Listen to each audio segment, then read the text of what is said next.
So, first one, could you talk us through your inspiration in writing Masters of Death? So, Masters of Death was my first, we're going to call it my first book. Attempts had been made before that, but we're calling Masters of Death my first book after I've been writing fan fiction for many, many years. And initially, I was going to write this concept as sort of an obscurely transferable fanfic, and the more I thought about it, the more I was like, these are definitely original characters. These are definitely like a world that I need to build myself. I felt in my heart that it was going to take place in Chicago, which is a city I lived in for 3 years and know very well. It was a very boots on the ground situation living in Chicago.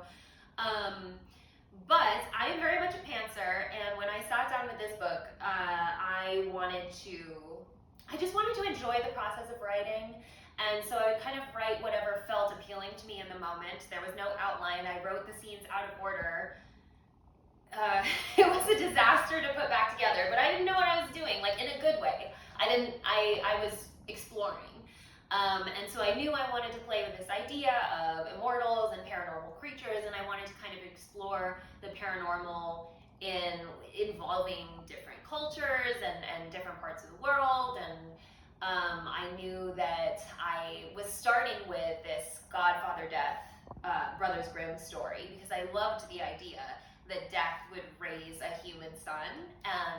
And the actual story, I don't really care for it. It's more of a cautionary tale about pride and ego, as all fairy tales are.